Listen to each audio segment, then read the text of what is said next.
When it comes to mid-range and low mid-range, and I'm talking about the 100 hertz to 500 hertz range, that range is very tricky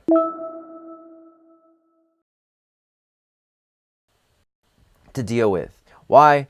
Well, one, you often hear that many producers don't have enough of these frequencies. If you don't have enough in the 100 to 500 hertz range, your track will be flat. That's definitely not the case for this specific track, which is good. But that's where a lot of the power comes from in a track. The mid-range, of course, if you don't have a sub, if you don't have any high end in your track, there's definitely a loss of power there. But definitely the mid-range is where a lot of the power comes from. Now, how I really trained my ears to hear what should be EQ'd is I really used iZotope's Neutron plugin and analyzed stems of professional songs to understand how mid-range affects your track. The 100 hertz to 500 hertz range, there really should only be a select few instruments that really carry this weight and power in this specific range, because it can get so muddy very quickly. Usually I'll just allocate this to one bass layer usually. And for this track, you definitely can hear that it has that one bass layer.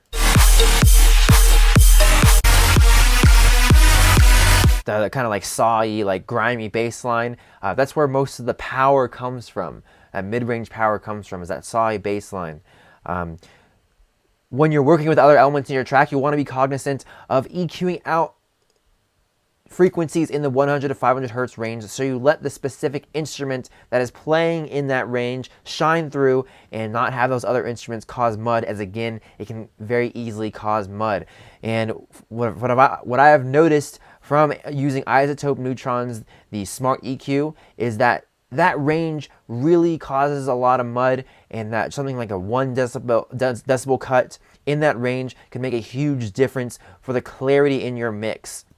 So EQing that range could make your high end seem a bit brighter. It could leave room for your drums to be more impactful. It just lets other instruments breathe a lot easier, as that range it just muddies up a whole mix. And listening to other stems of professional songs is that they have, again, dedicated instruments to that specific frequency range and EQ out the 100, 500 hertz range in other instruments.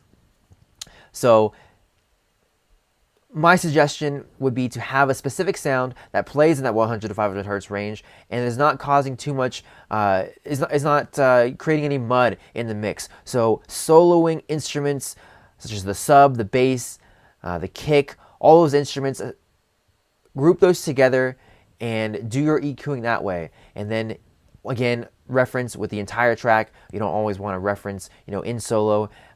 So listen to those elements by themselves, and then listen to them all together with the entire track playing, and figure out what frequencies you need to EQ. So it's really just to pay attention to that range. That is more important than many producers think.